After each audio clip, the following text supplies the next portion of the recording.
Paling elegan bulan puasa tahun ni iaitu cheesy garlic bread yang buat daripada scratch. Senang nak buat, korang ambil fresh milk. Senang. Things first, milk. I don't have fresh milk, tapi I ada susu tepung. So hopefully dia tak basi. Break up the clumps. Gula, aku ada gula tak? Lemak, kita tak ada gula. Tak ada white sugar, I ada brown sugar. So boleh ke tidak kita derhaka resepi?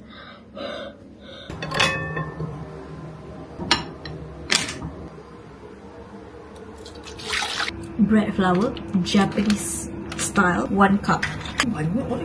Literally all of the bread flour. 1.5 cup. 1.5 cup. No, half cup. Satu yeast. Okay, kacau-kacau sikit. Okay, letak ke tepi. Ni dia dah bloom. Oh, wow, gini ya rupa dia kalau bloom. Oh, nice. Biji telur masuk ke dalam. Are we gonna sift it? Tidaklah cerita dia. Masukkan. Oh, banyak gila. 1.5.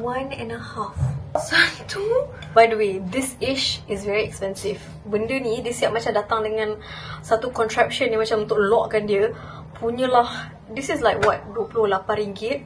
Mahal nak mampui. Pure minyak sapi. Minyak sapi tulen. Kena pandangkan dulu.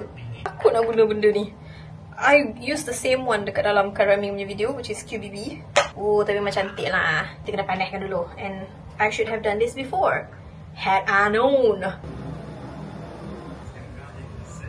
Well, lagi kita akan buat goreng telur guna minyak yang berlebihan dalam ni because this is minyak mahal. Mix it up. Guna tangan lebih satisfying. Let's just go inside. I tak pernah beli roti. Very underdeveloped sensors.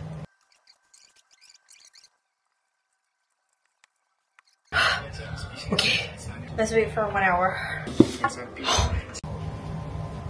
Weh, dia dah berkembang weh. Oh my god. Besar gila. Okay, dia tak melekat.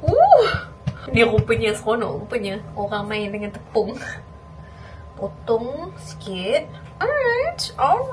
Dan kita jadikan dia macam ni. Oh ya, the cheese is mozzarella cheese. Tapi this one I ambil mozzarella plus cheddar and Romano cheese.